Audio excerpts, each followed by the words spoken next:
o Serafim precisou de um funcionário. Serafim Batista Barro. Ele tinha uma loja, a loja Primavera, precisou de um funcionário. Péricles, você trabalha, eu sei, você é competente, você está naquele barzinho ali, aquilo não vai desenvolver em você, essa coisa e tal. Você consegue uma pessoa para você botar ali, você vem trabalhar para mim? Eu digo, vou. Aí eu mandei apanhar o menino lá em Cabral, o meu cunhado, o Wilson, para vir tomar conta do bar, do barzinho, que valia a pena. E eu fui trabalhar para Serafim Batista Bar, ganhando 6 contos por mês.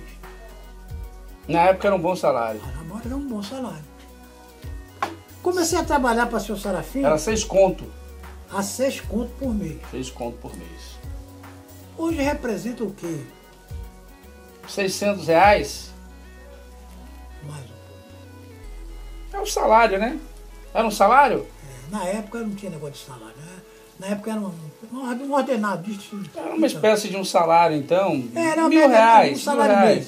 Na época. R$1.000, R$1.200. Um salário e meio. É. Um salário e meio na época. Foi bem. Fiquei trabalhando, até que um dia surgiu inesperadamente, porque ninguém tinha aviso disso, inesperadamente surgiu um avião, um teco-teco, na pistazinha, né? E essa pista ficava, a loja ficava em frente à pista. Que é ali no Colégio Manuel Ribeiro Carneiro. Hoje ali em frente, hoje é o Colégio Manuel Ribeiro Carneiro. Manuel Carneiro. E esse avião, o avião quando parava, fazia a manobra e parava bem em frente à loja, onde eu trabalhava. Foi quando esse teco-teco, no dia, lembro-me com a data. Lembra a data? Fala a data pra gente. No dia 18, dia 18 de janeiro de 1962. Olha pra cá. Confirmo, 18 de janeiro de 1962. Surgiu um aviãozinho na Em pista. Monte Pascoal. Foi o primeiro avião que pousou lá. Primeiro avião que pousou. Não, já tinha costume. Já tinha costume de pousar, né? Era uma pistazinha frequentada. Frequentada. Muito bem frequentada. Pois bem, duas criaturas saíram do teco-teco e em direção à loja. Porque a loja certamente era mais o setor mais notável na época da rua, né? Então eles dirigiram a loja e lá eu estava trabalhando. Então passaram eles a conversar com o dono da loja, o seu Serafim. Seu Serafim, a nossa missão aqui é a seguinte: nós somos do Serviço Florestal, do Ministério da Agricultura, essa coisa e tal, e deu as credenciais deles, né? Eu estou lá trabalhando no balcão. Aí ele perguntou assim: a nossa missão aqui é visualizar a área do considerado Parque Nacional de Monte Pascoal. Quem eu posso conseguir uma pessoa capaz, competente, de me mostrar essa área, fazer sobrevoar essa área, a área do Parque Nacional, que me dê uma noção perfeita. Mas só me serve uma pessoa competente. Aí o Serafim virou para ele e disse assim: olha ali, aquele rapaz ali. Ele disse assim: esse funcionário seu? Disse: esse rapaz. Esse é um rapaz muito capaz, competente e de grande conhecimento na região. Eu nunca tinha ido no Parque Nacional. Eu conhecia o Parque Nacional através da literatura, que eu sempre gostei de ler, você sabe disso, entendeu? E no passado eu conhecia a história do Monte Pascoal, não daquela pequena área, e sim de uma área muito maior do que aquela. E cujas extremas passava até lá pela fazenda, que era a fazenda de meu pai, essa coisa aí, entendeu? Abrangia até aquele setor que era a fazenda de meu pai. Depois aquilo modificou, diminuíram a área, realmente era essa que eles estavam buscando. Na diminuição, a pequena área estavam buscando. Aí o engenheiro me chamou. Quem era esse engenheiro? Ele chamava-se Aurélio Costa, né? Era o delegado do setor em Salvador. Disse: seu Péricles, o senhor é capaz de fazer sobrevoar a essa área do Parque Nacional, do Monte Pascoal, e me mostrar com exatidão e perfeição, ele disse, sou capaz. Eu sou capaz. Eu sou capaz. Pois então amanhã, com o consentimento do senhor Serafim, nós vamos fazer um sobrevoo na área, o senhor vai me mostrar. O senhor vai comigo? Vou, senhor. Com muita honra. Então, amanhã, às tantas horas, o avião volta nos apanhando. No outro dia, o avião voltou. Dia 19 de janeiro. 19 de janeiro de 1962. 62, o senhor sobrevoou a área do Parque Nacional. Parque Nacional. Em direção ao Parque Nacional, em direção direta no monte. Saindo ali de Monte Pascoal, né, onde Foi hoje quando nós entramos é o Colégio Manuel avião. Ribeiro. Eu, o piloto, o doutor Aurélio e mais um outro engenheiro que chamava-se Borba. Eles levaram alguma máquina fotográfica? Não tinha existia nada disso, né? Nada disso, só avisamos. Só a olho nu A mesmo. olho nu. Então subimos. Então no teco-teco o avião subiu, decolou. Quando o avião planeou o voo, o piloto disse assim, seu Péricles, a direção agora aqui é do senhor. Seu Péricles, a direção é do senhor agora. Eu digo, ó, pode pôr em busca do Monte Pascoal, do topo do Monte Pascoal. Quando ele chegou em cima do topo de Monte Pascoal, eu digo, olha, daqui agora nós vamos pegar o rumo leste. Rio abaixo. Aí nós pegamos a margem do rio Corumbau, né? Isso eu sabia. Eu nunca tive lá dentro, mas eu sabia aos limites do parque, eu sabia. Descemos rio abaixo. Doutor Aurélio, olha, o lado direito pertence ao Prado, município de Prado. O lado esquerdo, município de Porto Seguro, onde é localizada realmente a área do Parque Nacional. Isso desde aqui até a foz do rio Corumbau. Chegamos no rio Corumbau, na foz do rio Corumbau, nós demos um pique para nós pela praia, né? Doutor, aqui o norte o senhor está vendo, pelo lado direito o senhor está vendo que é o oceano, pelo lado esquerdo o senhor está vendo essa área toda aqui, que nós estamos visualizando, pertence ao Parque Nacional projetado. Até chegamos em Caraíva. Em Caraíva tinha um pousozinho de teco-teco naquela areia, naquele areão ali e tal, tinha um pouso aí, o piloto era muito competente, chamava-se Fernando. Aí desceu. Desceu, nós batemos uma canelinha, demos uma andadinha assim de 1,5 km por aí, até chegar na casa do meu tio Ruidalvo. Aí chegamos na casa do tio Ruidalvo, na véspera da festa de São Sebastião, 19 de janeiro, tinha muita fartura de manga. Na casa do meu tio, ele era muito farto, tinha muita melancia, chupando melancia, chupando manga, tomamos café, fizemos uma farra de comes e bebe lá, essa coisa e tal, meu tio naquela satisfação, naquele prazer, que ele era muito gostoso nessa matéria, viu? E aí saímos um pouco na rua para prestar esclarecimento ao povo, a nossa missão, porque o povo começou curioso, né, saber o que era. Tinha muito índio já na época lá, né? E aí os índios? Os engenheiros começaram a explicar, tinha o seu Gonzaga, tinha o pai do meu cunhado, Valto, Oretiano, que eram pessoas que representavam lá na vila de Caraíva e tal. E tem Pacífico Moreira, que era o guarda do Correio, do Telégrafo, etc. Tal. Então, aquelas pessoas mais esclarecidas ficaram assim, aquela meninada ali, aquele grupo. Juntou, aglomerou-se ali. Tudo. O avião era novidade também, né? Assim. Até chegou o horário, ó, tá na hora, vamos subir. Voltamos pro teco-teco, subimos, aí pegamos a margem do rio Caraíva. Já pelo lado, já doutor, aqui já é diferente. O lado esquerdo é o Parque Nacional, o lado direito é o município de Porto Seguro. Até chegamos, isso não vai pelo rio Caraíva, até chegamos na foz do rio Cemitério.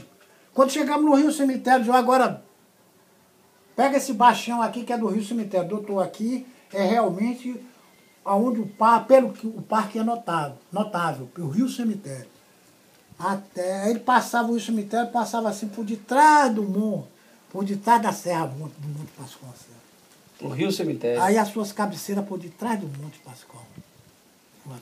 Até eu cruzei. Quando eu cruzei, está feita. O meu compromisso está feito, doutor.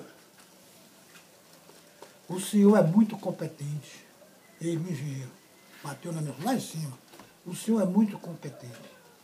A partir de hoje, o senhor pode se considerar um funcionário do Parque Nacional, porque o senhor vai ser um funcionário do Parque Nacional. Valeu a pena. Eu fiquei cheio de vida. Eu pensava que era uma coisa muito mais importante. Mas valeu a pena. Valeu a pena. Haja visto que, ó, quando chegou na loja, ele falou, seu Serafim, o senhor pode me ceder esse rapaz para trabalhar comigo no Parque Nacional? Eu vou fazer dele um funcionário do Parque Nacional. Ele disse, o Serafim respondeu para ele assim, doutor, eu quero o melhor para Péricles. Eu quero o melhor para Péricles. Se o senhor precisa dele para lhe ajudar na constituição do Parque Nacional, o dia que o senhor precisar dele, pode vir buscar. E aí foi quando tudo começou. Tudo começou na vida do senhor Tudo como guarda começou florestal. na minha vida funcional assim. Senhor Pérez, então nós vamos para Salvador e vai chegar aqui um funcionário e vai lhe procurar. Quando ele lhe procurar, então o senhor vai tomar as atitudes junto com ele para resolver a situação que nós vamos precisar de fazer no Parque Nacional, tal Parque Nacional, no projetado Parque Nacional. Então, o distrito de Monte Pascoal, que antes era tido como Jonga, né, passou a se chamar Monte Pascoal por causa do Parque Nacional. Pela aproximação do Parque Nacional, do Monte Pascoal, porque não é, o Donga não é. Dá licença, vai pra lá, ó. Não pode ficar aqui. Pai, vai pra lá. Tô falando, vai. Eu sei, mas vai pra lá. Você tá me desobedecendo. Vai, o tio Ferrinho tá pedindo. Eu tô fazendo uma entrevista com o titio. Você tá atrapalhando. Não nada. Eu tô pedindo, você vai sair ou vai ficar quieta? Qual você prefere? Tá, se você conversar aí já sabe. Você atrapalhou 3 vezes já. A próxima vai levar a sandalhada. Eu tô te falando. Tá? Não faz assim com o pai. Tá desobedecendo. O papai do céu não gosta de desobediência. É você. Viu? E se desobedecer de novo, eu vou bater na bunda e vai doer forte. Não é nada, mais nada. Vai nada? Então você faça de novo. Vai ficar quieta? Vai, né? Acabou. Continue, tio. Pois bem. Então, Monte Pascoal acabou levando-se o nome de Monte Pascoal devido às aproximações do Parque Monte Pascoal. Monte Pascoal. Então, ele falou para mim, senhor Pérez, o senhor vai ficar aqui, eu vou para Salvador e vai chegar aqui, logo vai chegar um funcionário, o senhor vai se aliar, o senhor vai lhe procurar e o senhor unir-se a ele para começar a resolver os problemas. Foi quando surgiu, veio 4 ou 5 dias depois, chegou o senhor Miravaldo de Jesus Siquara, inspetor florestal, que passou a ser chefe do Parque Nacional, e nós chegamos ao momento de investir os nossos trabalhos no Parque Nacional. Isso foi no dia 25 de janeiro de 1962. Foi automaticamente tudo ligeiro. Bem rápido, né? Bem rápido. O negócio era com pressa mesmo. Porque a promessa da Constituição do Parque tinha prazo determinado, porque se eles não tomassem o cuidado de tomar posse, realmente de iniciar os trabalhos do Parque Nacional, eles perdiam o direito. O Estado ia perder o direito. Ia voltar tudo novamente ao seu legítimo dono, né? Pois bem, então nós saímos. Tudo foi muito bom, porém, o encarregado que chegou me passou uma tarefa um pouco difícil. Me encarregou de procurar animais para sair montado para o Parque Nacional, de sela, parque, burro de cangara, para carregar bagagem, eu e ele. Eu digo, mas nós dois não podemos, nós dois sozinhos fazer isso. Tem que nomear uma pessoa. Eu não sei lutar com bagagem de animal, eu não sou de loja. Estou saindo para o mato agora e tal. Ele disse, não, então vamos procurar um rapaz para. Aí eu consegui um rapaz para lutar com burro de carga, essa coisa e tal. Mas a dificuldade não foi tão difícil, porque aí volta o velho Antônio Neto a atuar com o teu prestígio, com a sua boa vontade, com o seu espírito generoso de progresso. Eu apresentei um encarregado do parque a meu pai. Meu pai, nós precisamos agora do Senhor para nos ajudar nesse sentido.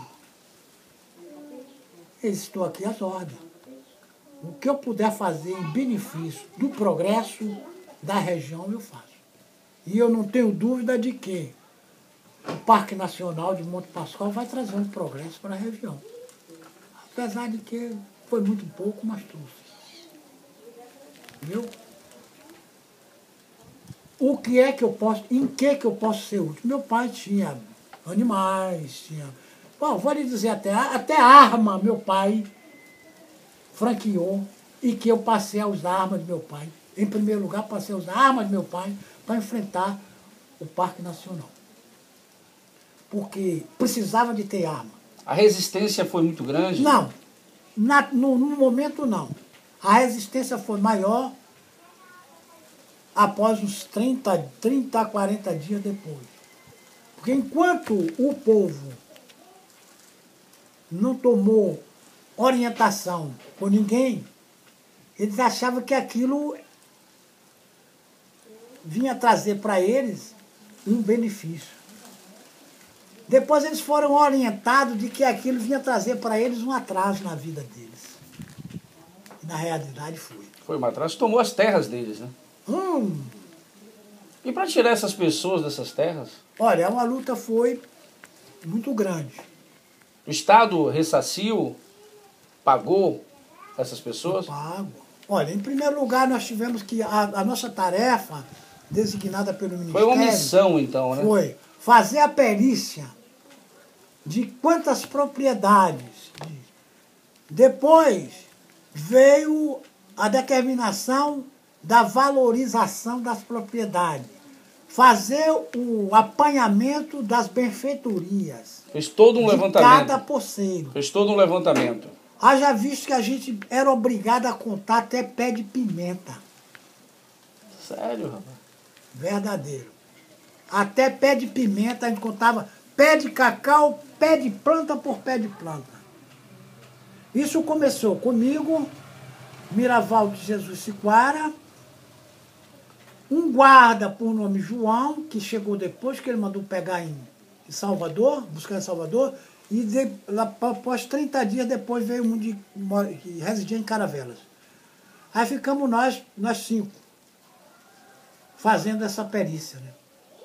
Pegamos os animais do meu pai, que depois, esses animais, depois o próprio Parque Nacional comprou na mão do meu pai, a tropa, deu a riada, e nós ficamos com esses animais para fazer realmente o trabalho, porque tinha que ser feito como montado. Então a gente saía de propriedade em propriedade, de propriedade em propriedade. Levava quantos dias no mato? Olha, a gente fica o período todo no mato. Agora a gente se abrigava na casa dos poceiros, né? Quando chegava naquele horário, a gente abria o poceiro mais próximo que tivesse, aí a gente se abrigava ali. Só que, na época, enquanto eles estavam na esperança de ser uma coisa importante para o lado deles, eles matavam a galinha, matavam até porco para a gente comer. Depois, quando eles descobriram que a gente ia botar eles, tirar eles da propriedade, eles aí não matavam mais galinha, não matavam mais porco. O atendimento não era o mesmo? Não era o mesmo, nem lógico, café fazia. Lógico. Aí o que aconteceu? Passamos até necessidade, passei fome, porque eu não tinha nem o que comer. Entendeu? E o Estado não dava... Não, o Estado não... Só pagava o salário mesmo. O Estado fez uma coisa com muita deficiência. Com muita deficiência. Porque ele... Talvez até o dinheiro tinha para essas finalidades, mas não, era desviado. Não, tinha uma verba para essa finalidade. Só que a verba não era automática. E ele mandou funcionar, investiu o funcionalismo sem a verba estar em mão. Como fazia isso? Sabe o que aconteceu? As minhas economias próprias e a de meu pai foi que sustentou por mais de 60 dias, entendeu? Por mais de 60 dias esse recurso. Essa missão, de alimentação para mim, para os meus colegas e o próprio comércio, né? De Monte Pascoal. Os comerciantes também garantiu muito isso. Inclusive esse rapaz que mora hoje no Prado também, mora hoje aqui no Prado, nos ajudou nessa finalidade. Tinha um velho por nome de Pernambuco, ele tinha um armazém. Até aqui em Itamaraju também aguentou essa barra. Uhum. Isso perdurou, meu filho, por 9 meses, que eu entrei para trabalhar em janeiro de 62, fevereiro, março, abril, maio, junho, julho, agosto, setembro e outubro. Só em outubro eu fui receber o primeiro salário. Primeiro salário. Só que quando chegou os 9 meses todos, de uma vez. Integral. E daí para cá não atrasou mais não. Pois bem, mas só que esse dinheiro foi só para pagar débito, né? Só que nós nunca fomos recusados de alguém vender o que nós precisávamos. Sempre incentivava. Não, mas a gente não sabe. Não tem problema. Um dia o governo vai mandar o dinheiro para vocês. E eles aguentaram a barra. Desde lá de Itamaraju, até Porto Seguro a gente devia. Até em Porto Seguro a gente devia. Frete, diabo. Pois bem. E aí, então, a gente foi fazer o levantamento, valorização, até chegou à conclusão do pagamento. Só podia tirar o conselho depois que ele tivesse de posse do dinheiro, né? Então veio uma verba para fazer. Era por etapa, né? Foi feita a valorização, foi feita por conta do próprio administrador do parque. Não foi uma comitiva especial que veio de lá, de Salvador, para fazer... Não teve critérios, então, critérios adequados, né? O critério foi dado a esse administrador. Ele que inventou do jeito dele. Ele que inventou. Vai ser assim, pronto. Junto comigo. Na verdade, ele impôs, né? Junto comigo. Foi uma imposição. É. Só que o que ele falava, podia escrever. Ele, o Miravaldo de Jesus Siquara, foi um homem, um tutor. O que ele valorizou foi justo da época. Não é isso que eu quero dizer. Um tutor quer dizer, ele respondia por tudo. Um mediador, foi um mediador. É. Só que, na verdade, ele morreu devendo isso. Ele não foi muito justo na valorização. É isso que eu questionei aqui. Ele não foi justo na valorização. E ele poderia fazer isso porque era o Estado que estava pagando. Mas é isso aí. Veja bem, várias vezes, eu falei para ele, senhor Miravaldo, essa propriedade vale muito mais do que isso. E o senhor tem que lembrar que essas pessoas vão pegar esse dinheiro para comprar uma outra propriedade. E essa outra propriedade que ele vai comprar com esse dinheiro aqui, eu acho que ele não vai nem achar.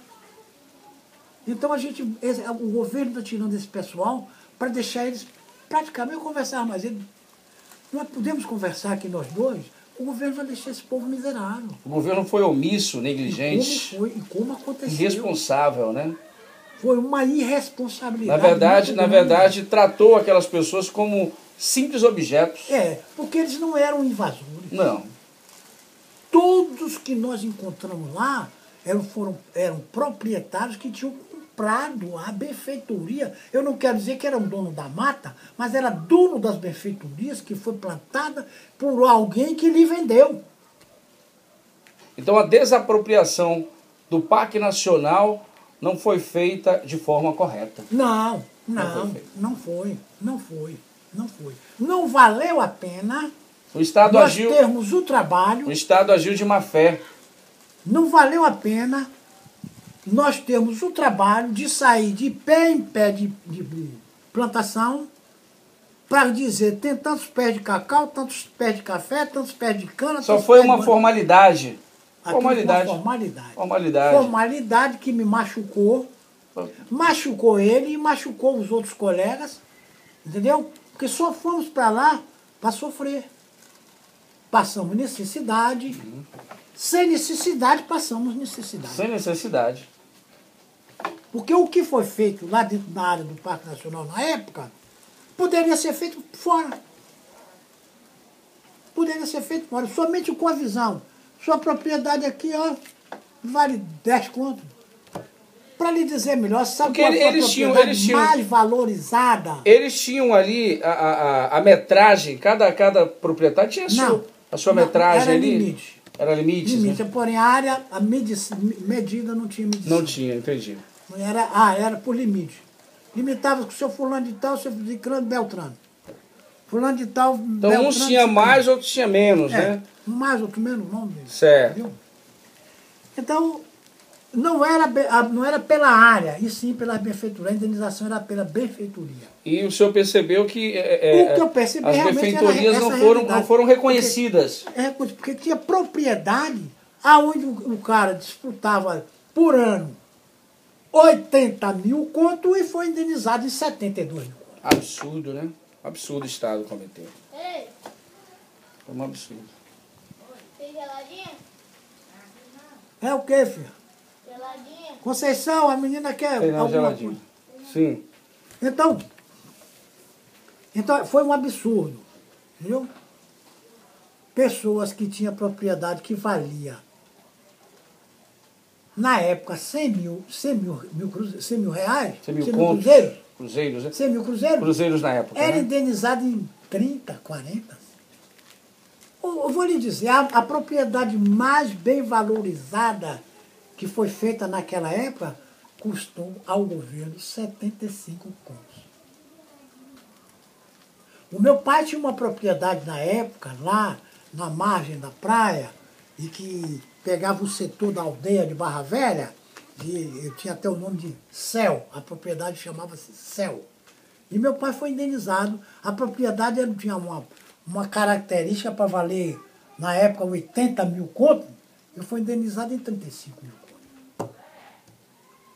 E a irresponsabilidade foi do cara que valorizou ou invalorizou as propriedades, né? Agora, a troco de quê? Baseado em quê? Ele valorizou desvalorizando. Ele valorizou. Então, ele valorizou desvalorizando. Na verdade, ele não teve reconhecimento. Ele pegou um valor que a propriedade tinha e desvalorizou para o governo. Desvalorizou para o governo. Ele deve ter ganhado por fora. Foi uma das coisas que eu me senti frustrado dentro da minha função. Porque eu não pude consertar. Eu não podia consertar. Porque houve até oportunidade de eu falar com ele. O senhor se sentiu usado? Seu Miravaldo, não deve se fazer uma injustiça dessa. Mas nós não podemos, porque isso é ordem do governo, é ordem para fazer atirar as coisas por menos que puder, essa coisa e tal. Mas a gente está fazendo uma injustiça. Isso aí está sendo uma injustiça. Porque vamos valorizar pela realidade. Se ela vale 100 mil contos, vamos dar os 100 mil contos. Agora, o senhor achar que a propriedade, o senhor Miravaldo, dessa propriedade produz 220 sacos de cacau. Para o senhor indenizar ela, o governo indenizar em 75 mil contos. Absurdo, né?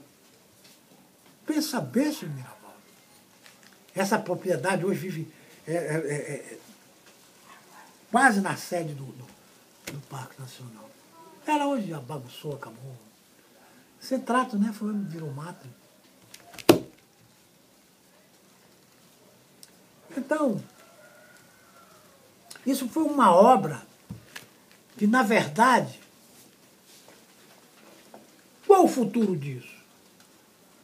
Hoje eu tenho autoridade para falar isso. Eu não perdi o trabalho porque me aposentei e sobrevivo da função que exerci. Mas não me escureço do fracasso em que trouxe a região. Porque hoje quem é o Parque Nacional? Reduzido praticamente a nada. Porque o índio não se conteve, não se satisfez com as indenizações que recebeu e voltou a chamar a si aquele direito que eles tinham anterior. Porque, na realidade, nós podemos até aprovar isso. Podemos aprovar. Primeiro de tudo, o governo indenizou e nada fez. Não deu uma cobertura suficiente para garantia da área, porque enquanto eu trabalhei lá, 25 anos, 26 anos, foi executado o trabalho nesses 25 anos por 6 ou 8 pessoas, no período de 25 anos. De proteção ao mato, meio ambiente, entendeu? E de lá para cá? Abandonou-se. Depois da minha aposentadoria, diminuiu A sua aposentadoria foi em que ano? Em 86. De 86 para cá, o IBAMA, porque na verdade o IBDF, o extinto IBDF, hoje é o IBAMA. O que o IBAMA realmente tem feito para a melhoria e a proteção do Parque Nacional? Do Parque Nacional, a única coisa que ele fez foi ceder à vontade dos índios. De que os índios extraem a madeira. Índios, quando se sentiu com um direito desprotegido do próprio governo, ele pôs a mão nas armas e investiu de contra a fiscalização do Parque Nacional, a ponto de botar toda a guarda para fora e tomarem posse da área. E o governo cruzou os braços. Simplesmente só tomou depois omitiu, depois da minha aposentadoria. Então eu já através de notícias, ele o que fez foi transferir a direção do Parque Nacional, transferir do IBAMA, transferir do IBAMA para a FUNAI. Quer dizer, ele pegou a sopa e jogou no mel. A FUNAI que não teve participação nenhuma na criação do Parque Nacional. Era contra, e ela hoje é quem está lucrando. Ela hoje é quem recebe verba da FUNAI. A FUNAI é quem manobra com o Parque Nacional. E olhe lá, que recebe a cobertura do IBAMA, do meio ambiente, né? Das autoridades do meio ambiente, é quem recebe a FUNAI. Nada, não, pode deixar. Não, é porque eu tô gravando aqui com ele, aí senão sua voz vai sair aqui. Aí não grita não que sai aqui. Tá bom, amigo? Eu tô fazendo uma entrevista com ele aqui. De boa, de boa. Tá bom, amigo? Isso é o que vem acontecer. Então, tio, o Parque Nacional teve uma criação, teve um objetivo que não foi cumprido. Não foi cumprido. Foi um fingir. Olha, na verdade, o Estado fingiu que estava protegendo. Seu Célio, na verdade, o parque foi garantido por 25 anos por intermédio dos cidadãos Péricles Tavares Marinho, Miravaldo de Jesus Siquara, Milton Vieira Barros, Benjamin do Nascimento e José Deocleciano Ramos. Esses homens, inclusive o senhor, que é o meu tio, garantiu a preservação do Parque Nacional. Do Parque Nacional. Depois da aposentadoria desses funcionários, o Parque Nacional virou uma área de proteção indígena. Que aí a FUNAI veio... A FUNAI tomou posse e entregou para a direção do índio. E o que afinal, o índio hoje faz melhor e o que afinal a FUNAI, a Fundação Nacional do Índio, realmente faz para o Parque Nacional? Nada. É da feira para os índios? Nada. É da feira para os índios? O que eles protegem realmente? No meu conhecimento, no parque, ele pode até proteger o índio, eu não estou por dentro disso, do que, o que já eles se fazem passaram algum tempo? Agora, na visão da gente, para o Parque Nacional, nada. A única coisa que eles fazem é libertar o índio para trafegar dentro do Parque Nacional, para lá e para cá, e até porque consta-me que tem aldeia dentro da área do Parque Nacional. Que não poderia ter. Que não poderia ter. Já visto que quando eu entrei para trabalhar no Parque Nacional de Monte Pascoal, eu fui autorizado para não matar nenhuma cobra, nenhum pássaro, nem espécie... Nem fazer qualquer tipo de extração vegetal. Nada que viesse desvirtuar as características do Parque Nacional. Hoje você entra no Parque Nacional, você vê todo ele Isso é histórico. Isso é histórico. Essa informação ela precisa ser passada para que as pessoas entendam que realmente o Parque Nacional teve uma finalidade e que, infelizmente, depois de 25 anos, depois da extinção do IBDF, infelizmente, não deu prosseguimento, não deu continuidade à proteção que deveria ter. Olha, sério, eu vou falar uma expressão aqui do fundo do meu coração, da minha alma. Eu tenho o Parque Nacional como minha casa de residência do passado. E que os meus pais morreram e deixaram aquela casa por herança. E essa herança eu perdi. Entendo, compreendo perfeitamente. Eu lamento o fracasso do Parque Nacional. Porque como eu fui determinado para garantir a preservação do Parque Nacional, dando a minha própria vida, derramando o meu próprio sangue em favor da preservação do Parque Nacional, e que hoje vejo na mão de pessoas desbravando, desmanchando aquilo que eu fiz, com tanto sacrifício, com tanto carinho e amor que eu pratiquei dentro daquela área. E com a falsa promessa de dizer que está protegendo. Com a falsa promessa de dizer que está protegendo e que, na verdade, não estão protegendo absolutamente nada. Exatamente. É tudo uma farsa de proteção ao meio ambiente e que, na verdade, eles não mostram o trabalho que deveriam mostrar. Eu tenho pudor de visitar o Parque Nacional. Hoje eu tenho pudor. Enquanto eu me sentia alegre quando residia. Pois eu quero lhe convidar para nós dois fazermos uma visita ao Parque Nacional para o senhor relembrar de momentos inesquecíveis que o senhor passou no Parque Nacional. Eu, enquanto o seu sobrinho, quero fazer esse convite, porque eu tive a oportunidade de, há anos, subir no Monte Pascoal até o pico, que o senhor deve ter subido várias vezes. É o seguinte... Mas eu não sabia da importância que o senhor tinha no Parque Nacional. Sério, é o seguinte, eu hoje posso dizer a você o seguinte, eu não tenho mais aquela liberdade, é lamentável falar uma coisa dessa. O fundador do Parque Nacional de Monte Pascoal não tem mais aquela liberdade de entrar no Parque Nacional de peito e cabeça erguida. Eu sou o fundador, o criador do Parque Nacional, conservador do Parque Nacional e tenho que baixar a cabeça para pessoas que não têm nenhuma direito de preservar, nenhum vínculo de preservação, e eu pedi licença a ele para entrar no Parque Nacional.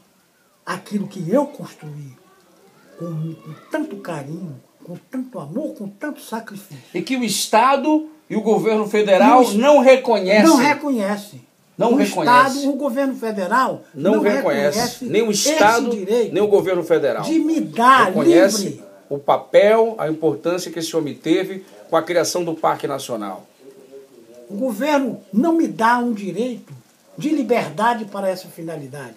Olha, esse cidadão, modéstia à parte, que eu tinha direito até de um documento, um diploma, uma característica. Uma honraria. Ao contrário, Uma eu não honraria. tenho nenhuma carteira que me dê esta honra, entendeu? Esse acesso livre. Um acesso livre ao Parque Nacional de Minas. Porque, inclusive, é o seguinte, o que eu tenho de bom no Parque Nacional é pelo meu procedimento, pelo meu bom trabalho que fiz, pela maneira de tratar os meus comandados, entendeu? De uma tal forma que eu já fui visitar o Parque Nacional depois da minha aposentadoria. E cheguei lá na portaria do Parque Nacional e encontrei uns índios e eu tive, felizmente tive a recordação de perguntar se eu podia entrar ali. O índio me respondeu, "Sr. Péricles, o senhor pode entrar uma hora que o senhor quiser. Porém, o senhor tem colega que não entra aqui." Aquele colega meu, irmão meu, que ajudou a fundar o Parque Nacional de Monte Pascoal. Eles me responderam assim. Eu não quis adiantar a conversa para não criar uma adversidade entre mim e ele. Porque eu sei que o que eles iam me responder ia ser desagradável e eu ia responder e eu não ia ficar satisfeito. Então, muito obrigado pela gentileza que você me presta, entendeu? Eu te agradeço. De Monte Pascoal. Eu te agradeço por ter passado essas informações. E só para fechar, eu gostaria que o senhor falasse da criação de caraívas. Hein, ô jovem, a sua voz está saindo aqui, tá? E aí eu vou pedir para você fazer cenas que eu vou finalizar aqui, só 5 minutinhos, tá bom? Eu gostaria que o senhor falasse um pouco sobre a criação de caraíva. Uma certa vez eu conversando com o senhor me disse que quase que Caraíva seria realmente fechada e que os índios, na verdade, iriam tomar posse de Caraíva e que veio uma antropóloga. É mais uma tarefa. Foi uma outra tarefa, uma importância que o senhor teve também. Mais uma tarefa sobre a criação de Caraíva na minha vida e que, modesta parte, eu nunca fui agraciado e que deveria ser agraciado. Por essa ou de tal ou de qualquer maneira fosse agraciado. Por que de direito? Nos anos de 1910, 2010, 2009, por aí. 2009? Não. É 2009, não. Que eles que os índios queriam tomar Caraíva. 2009? 2009. Vamos lá, então prossiga. 2009, uma média de 5 anos, Repete, não. É uma média de 5 anos, exatamente. Pois bem, em 2009, eu fui procurado pelos remanescentes de Caraíva para que eu prestasse um esclarecimento em favor de Caraíva. Foi 99, não? 2009 está muito recente, não? Mas foi há 5 anos passados. Ah, tá. Então tá. Há 5 anos passados. Em 2009... Eles fizeram o levante lá para aquele tomar Caraíva, foi uma média de 5 anos atrás. Tá. 5 anos atrás. Alcobaça, fui Alcobaça. É nessa média aí. Então, eu fui procurado pelos remanescentes de Caraíva, eles vieram em minha casa em Itamaraju, eu morava em Itamaraju na época, e eu fui com eles até Alcobaça, onde morava o ex-encarregado, que na época era o meu chefe, realmente também fez parte, o fundador do Parque Nacional, direto, Miraval de Jesus Siquara. E junto com o Miraval de Jesus Siquara, nós prestamos as nossas informações dentro do nosso conhecimento perfeito, exato, e que eu posso comprovar com um documento. Estou de posse, isso eu posso até passar para a sua mão. E que aquela área tinha que ser respeitada. A área de Caraíva. A área de Caraíva. Porque aquela área quando o Parque Nacional, apesar de que o Parque Nacional abrangeu a área. Mas segundo as nossas informações, e descobrimos que o parque, o Caraíva, a Vila de Caraíva, era um patrimônio histórico de Porto Seguro. Um distrito, na época,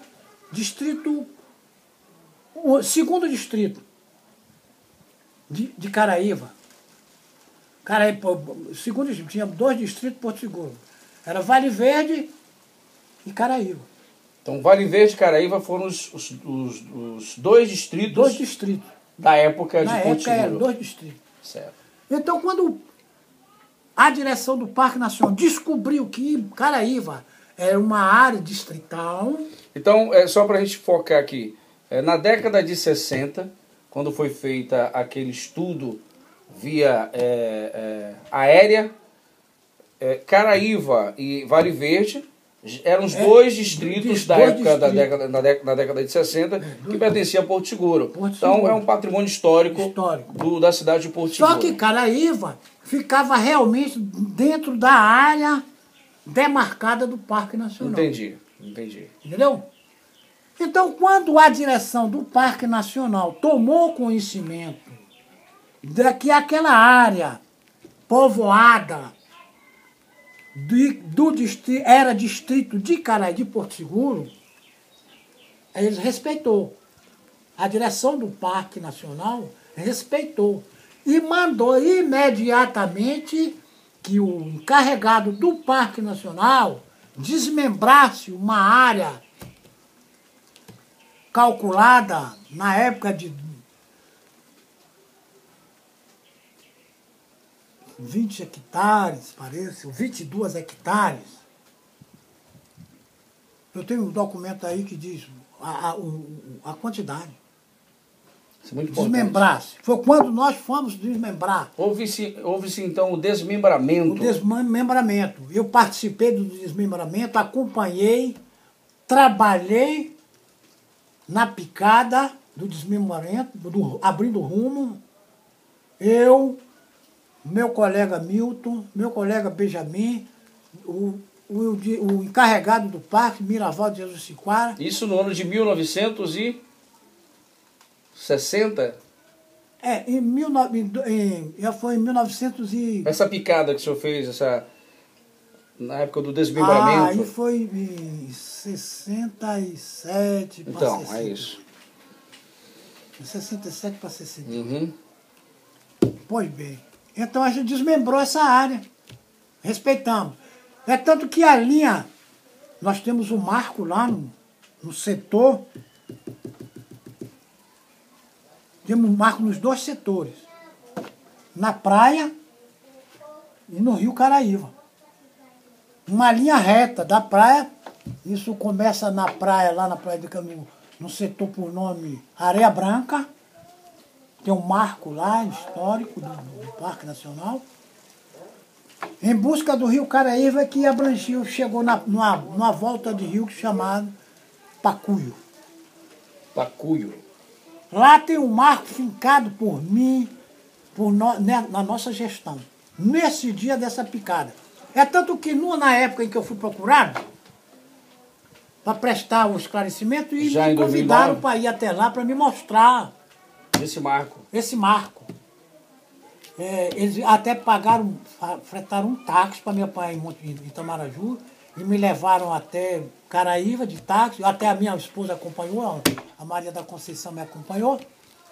E lá eu embarquei numa lancha em Caraíva e levei os interessados até o marco. Há 40 anos atrás. Ou seja, há 45 anos atrás. Isso há 45 anos atrás. Foi quando eu finquei nós fincamos esse marco lá. Com 45 anos foi que eu fui realmente procurado para ir mostrar esse marco. Depois de 45 anos? Ô, sério, eu embarquei na lancha com o Altemar, meu sobrinho, um gringo, mora lá na Caraíva, e outros remanescentes lá de Caraíva, e lá vamos pelo rio. Quando chegou nas imediações eu mandei, encosta aqui. Não tinha esquecido o local. Aí encostaram, nós saltamos, eu saí pela margem do rio assim, ó, ainda uns 100 metros assim, margem do rio. Eu cheguei em cima da letra, eu disse, olha, tem mais outro. Olha o Marco lá. Ele estava com a cabecinha, ó, o Marco, um palmo de fora d'água. Eu enterrei ele na terra. Nós enterramos na beirinha da terra, assim. Mas ele já estava com 1 metro de água, porque a erosão foi... Foi comendo, né? Foi comendo, já estava lá. Pode ir lá. Tio, será que é o Marco? Pode ir, porque é aquele Marco. Há 45 anos atrás. Nossa.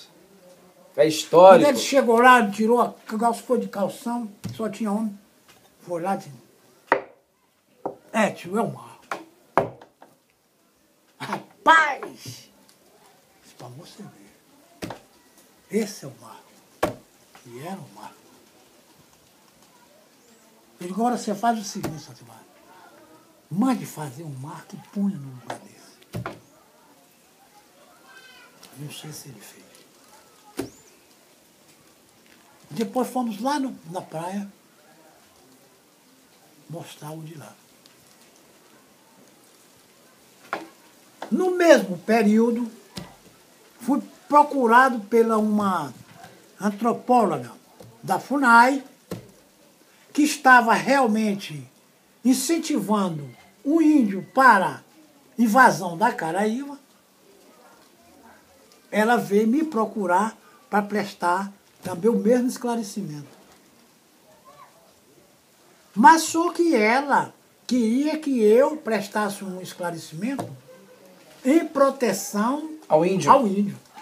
Entendi. Só que eu não podia contradizer uma coisa que passou pelas minhas mãos. O senhor não poderia ter sido desonesto, visto que o senhor acompanhou toda a criação do Parque Nacional e o desmembramento de Caraíba. Uma desonestidade contra o parque. Contra o parque, contra os moradores. Contra o morador de Caraíba. Porque se o senhor fosse de encontro à realidade... Isso, contradizer aquilo que eu fui autorizado dentro da minha função. Aí eu não estava exercendo a função com exatidão. Não, até mesmo porque o senhor já tinha tido uma decepção com o Parque Nacional, porque depois de 25 anos, a FUNAI, que deveria proteger o Parque Nacional, não estava protegendo. Simplesmente estava protegendo somente o índio. Inclusive é o seguinte. Protegendo, né? E respeitando ainda um direito municipalista. Lógico. Um patrimônio do município. Patrimônio que não histórico, né? Porque muito antes da fundação do Parque Nacional estava o município, era o município. Com certeza. Porque o município era fundado já há 300 e tantos anos, 400 anos, Porto Seguro. O município de Porto Seguro é bem mais velho do que a FUNAI tinha interesse em fazer de Caraíba mais uma aldeia dos índios. Exatamente. E o senhor teve uma importância muito grande com a criação de Caraíba, né? E as pessoas precisam saber disso, que Caraíba hoje existe, não é propriedade da FUNAI ou do governo federal. Agradeça ao senhor Péricles Tavares Marinho. Essa entrevista eu já deveria ter feito há muito tempo. Eu tenho orgulho em responder essas perguntas em favor de Caraíba. Eu gostaria que o senhor olhasse aqui, tio, mostrasse mais um pouco o rosto do senhor. Eu amo Caraíba, entendeu? Não é só pelo amor que eu tenho a Caraíba, mas pelo um direito reconhecido que Caraíba é um distrito. Inclusive é o seguinte, eu fiz uma carta muito importante, posso lhe mostrar uma cópia da carta que eu fiz para a Câmara de Vereadores de Porto Seguro, dirigida ao presidente da Câmara de Porto Seguro, pedindo proteção em favor do distrito de Caraíba. Eu posso lhe mostrar. Isso é muito importante. Eu faço uma questão. Coisa dentro da minha faço questão de digitalizá-la. Eu tenho certeza absoluta que você vai me elogiar. Eu faço questão de não só ler essa carta, mas de digitá-la e torná-la pública. Você sabe que eu tenho um monte de documentação, um monte de livro, e esses trabalhos meus vivem envolvidos nesses. Mas você me dá um prazo para lhe apresentar essa carta. Lhe dou o prazo. Eu vou lhe apresentar a carta, eu vou lhe apresentar a documentação do Parque Nacional para comprovar isso que eu estou falando aqui para você, entendeu? Eu vou lhe dar esse prazo e eu espero que os jornalistas da região, né, a Rede Globo, né, as filiadas da Rede Globo, os sites da região, os jornais da região, possam vir aqui fazer entrevistas com o senhor. Inclusive é o seguinte, porque é uma das coisas... É uma história que deve ser contada e que muitas pessoas não conhecem, estão conhecendo a partir de agora. Célio, você lembrou de uma coisa interessante e que sempre eu assisti a televisão, eu sozinho cria na minha memória, entendeu? Uma decepção do que eu vejo se passar em favor do meio ambiente em outros estados, na Amazônia, entendeu? Em defesa do meio ambiente, e aqui na nossa cara, o Parque Nacional de Monte Pascoal não tem uma reportagem, não divulgam o Parque Nacional, não dão o valor merecido ao Parque Nacional, porque é a reserva na Bahia, no litoral, mais importante que tem na região. E uma área que deve ser respeitada, aonde começou o Brasil, foi ali que o Brasil nasceu, entendeu? E vive totalmente abandonado. Eu lembro-me bem que quando foi construída, inaugurada a BR-101, o ministro dos Transportes, Mário Andreasa, se apareceu, visitou o Parque Nacional, onde tem um livro lá de visitante, ele escreveu que aquela visita ao Parque Nacional era uma visita muito importante e que estava sendo criada aquela rodovia até chegar ao Parque Nacional para que desse oportunidade a todos os brasileiros conhecer a área do Parque Nacional, aonde o Monte Pascoal, a primeira terra vista pelos descobridores do Brasil. E que hoje eu vejo o Parque Nacional se esfacelar em mão dos primitivos e que me deixa saudade. Saudade. Eu gostaria que essas minhas expressões fossem até o governo federal para que ele se compadecesse do Parque Nacional e levantasse as características do passado do Parque Nacional de Monte Pascoal. Isso é que eu desejava. Eu faço uma censura. Por que o governo federal? Por que o Ministério do Meio Ambiente, o meu setor, não toma uma iniciativa de criar uma coisa notável no Parque Nacional? Monstros daquela serra que deu o nome ao Brasil. Foi ali que o Brasil nasceu. Foi ali que começou o Brasil? Ali começou o Brasil. Por quê? Primeira terra avistada. Ali, quando se festejava a festa da Páscoa, no dia da festa da Páscoa, eles avistaram aquela terra. O porquê? O senhor se pergunta o porquê a imprensa, o governo federal, o próprio Estado não investe, não valoriza e muito menos protege o Parque Nacional. O senhor se pergunta o tempo todo sobre isso? Olha, falta de exigência dos governantes. Vamos dizer assim, eu acho que o prefeito de Porto Seguro devia tomar um interesse nisso.